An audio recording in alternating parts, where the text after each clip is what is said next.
from concept care classes, and so let's start the exercise 2.1. Introduction हमने previous video में बताया था. So what is polynomial and etcetera. So उस introduction का use हम यहाँ पे करने वाले हैं इस एक्सरसाइज में. सो आपका जो क्वेश्चन नंबर 1 है वो है which of the following expressions are polynomial in one variable. कि इनमें से, ये क्वेश्चन नंबर फर्स्ट का स्टेटमेंट मैंने लिखा नहीं है तो स्टेटमेंट मैं बोल रही हूँ, which of the following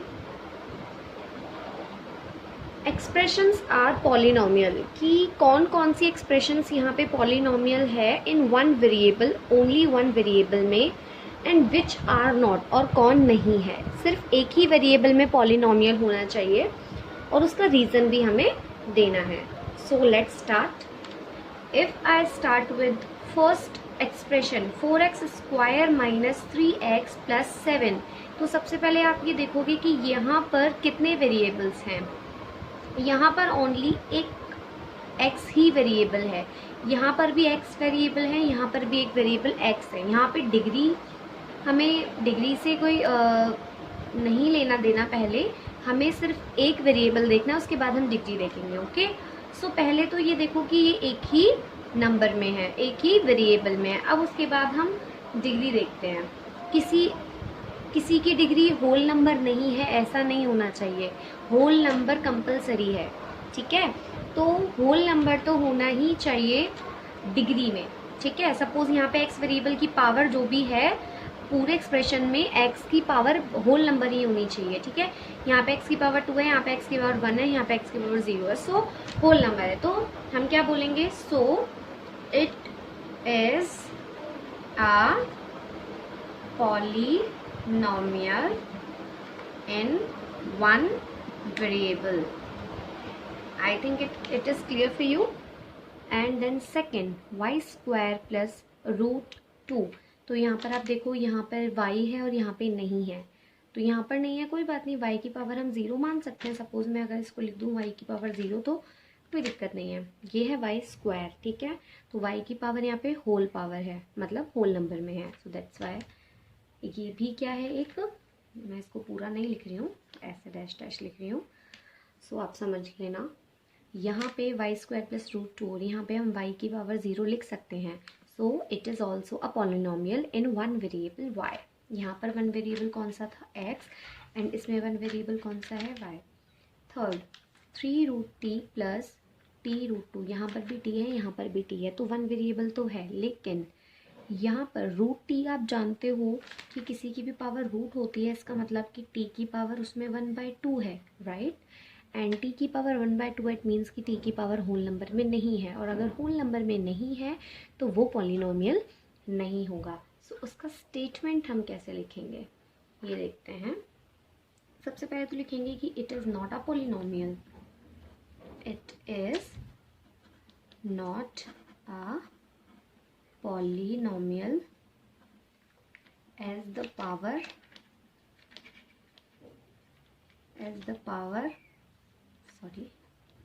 power of t is 1/2. okay, not a whole number.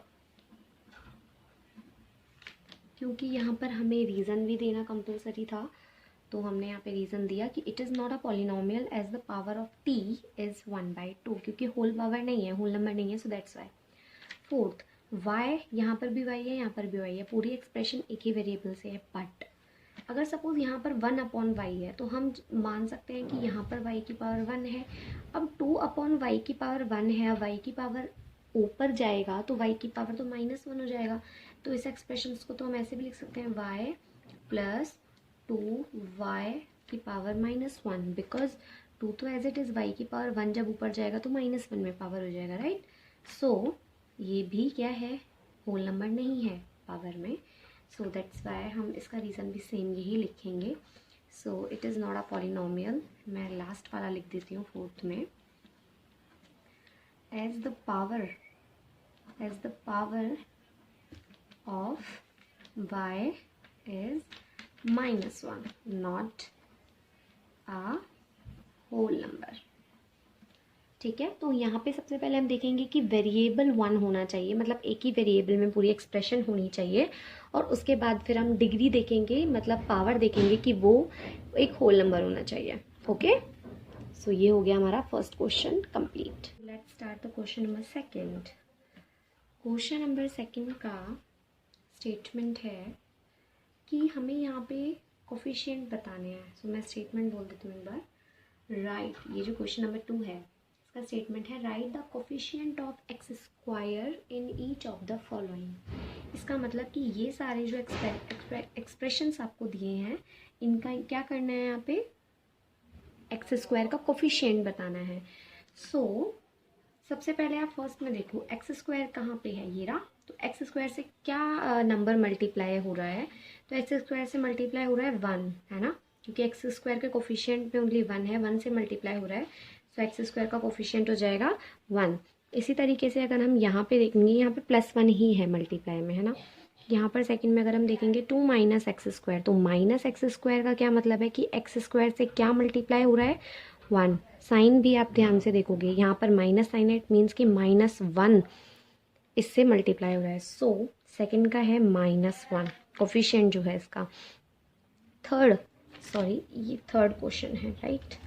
Third का एक्स स्क्वायर का कोफिशिएंट क्या हो गया, एक्स स्क्वायर से क्या मल्टीप्लाई है, π/2. तो एक्स स्क्वायर का कोफिशिएंट क्या हो जाएगा यहाँ पे, π/2. यहाँ पर एक्स स्क्वायर आपको दिख रहा है क्या, √2x - 1. तो यहाँ पे एक्स स्क्वायर तो है ही नहीं.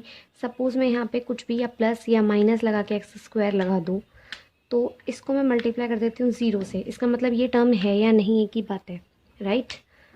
तो मैंने यहाँ पे टर्म लिख दी, बट 0 से मल्टीप्लाई करके लिखा, क्योंकि एक्स स्क्वायर की टर्म यहाँ है ही नहीं, और अगर कोई टर्म है ही नहीं तो उसका कोफिशिएंट क्या होगा, ऑब्वियस सी बात है 0 होगा. सो एक्स स्क्वायर के साथ जो भी मल्टीप्लाई में होता है वो उसका कोफिशिएंट होता है. बस आप ये देखो कि कौन सा नंबर, उस साइन को भी आपको अच्छे से देखना है कि क्या नंबर एक्स स्क्वायर के साथ मल्टीप्लाई रखा है. सो ये क्वेश्चन भी यहाँ पे कंप्लीट होता है. So now question number third, और क्वेश्चन नंबर थर्ड का स्टेटमेंट है give 1 example each of a binomial of degree 35 and a monomial of degree 100. तो ये स्टेटमेंट मैंने यहाँ पे लिखा हुआ है. हमें एक एग्जाम्पल देना है ऑफ द बाइनोमियल. बाइनोमियल होना चाहिए, इसका मतलब उस एक्सप्रेशन में जो एग्जाम्पल हम लिखेंगे उसमें कितनी टर्म्स होनी चाहिए, 2 टर्म्स होनी चाहिए, बिकॉज ऑफ हमें बाइनोमियल का एग्जाम्पल देना है. और ऑफ डिग्री 35, और उस बाइनोमियल की डिग्री क्या होनी चाहिए, 35 होनी चाहिए, राइट.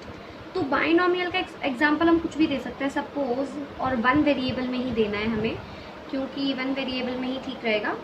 सो एक तो हमने वेरिएबल ले लिया एंड +1, तो ये 2 टर्म्स हो गई, राइट, 1 और 2. और ये चीज़ भी आप देख सकते हो कि यहाँ पर बाइनोमियल का एग्जाम्पल तो लेना था, लेकिन डिग्री भी देखनी थी साथ में. डिग्री कितनी है, 35. तो डिग्री क्या होती है, वेरिएबल की हाईएस्ट पावर. तो हम यहाँ पर वेरिएबल की पावर क्या लगा देंगे, 35. तो ये एग्जाम्पल हो गया. सपोज यहाँ पर मैं ना 2 टर्म लेती हूँ, सपोज x + x ले लिया मैंने, ठीक है. तो ये 2 टर्म्स हो गई, x + x. बट यहाँ पर बोला है कि बाइनोमियल तो देना है, लेकिन उसकी डिग्री 35 होनी चाहिए, हाईएस्ट डिग्री. सपोज अगर मैं यहाँ पे लिख दूँ 3, यहाँ पर 3 है मुझे, लेकिन हाईएस्ट डिग्री दिखानी है 35, ठीक है. हाईएस्ट पावर ही डिग्री होती है. तो मैं इसमें एक कोई भी मतलब एक्स वेरिएबल लेके या तो यहाँ पे या यहाँ पे हाईएस्ट पावर 35 दिखा दूंगी, क्योंकि अगर मैं इस एक्सप्रेशन की अब डिग्री की बात करूँ तो इस एक्सप्रेशन की डिग्री क्या होगी, 35 होगी. तो हम यहाँ पे वेरिएबल लेना है, बाइनोमियल का एग्जाम्पल देना था तो 2 टर्म्स लेनी थी. कोई भी आप कोई भी एग्जाम्पल ले सकते हो, मैंने 2 एग्जाम्पल दिए हैं. अगर आप बाइनोमियल ले रहे हो तो 2 टर्म्स होनी चाहिए, एक और ये दूसरी टर्म, लेकिन डिग्री 35 होनी चाहिए. इसका मतलब वेरिएबल की हाईएस्ट पावर आपको 35 लगाना ज़रूरी है, right. Now and a monomial. अब आपको एक मोनोमियल का एग्जाम्पल देना है, बट ऑफ डिग्री 100, लेकिन उस मोनोमियल की डिग्री क्या होनी चाहिए, 100.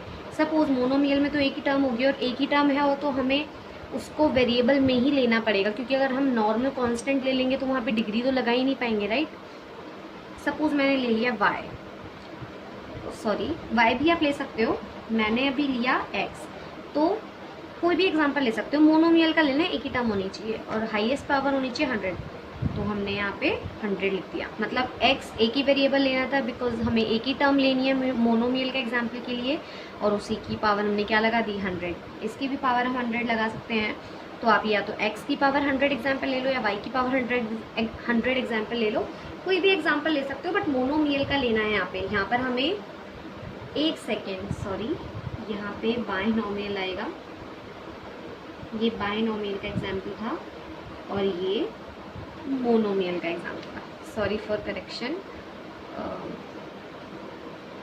ओके, तो ये बायनोमियल का एग्जाम्पल है बिकॉज यहाँ पे दो टर्म्स हैं, बट ये याद रखना कि बायनोमियल की हमें लेना तो है बट डिग्री 35 होनी चाहिए, तो हमने हाईएस्ट पावर यहाँ पे 35 लगाया। मोनोमियल का एग्जाम्पल लेना था, डिग्री 100 चाहिए थी, मतलब एक ही टर्म का एग्जाम्पल लेना है, एक ही टर्म लेना है मोनोमियल के लिए, और हाईएस्ट पावर हमें 100 शो करनी पड़ेगी। तो ये हमारे क्वेश्चन नंबर 1, 2 एंड 3 कंप्लीट हो गए हैं 2.1 के।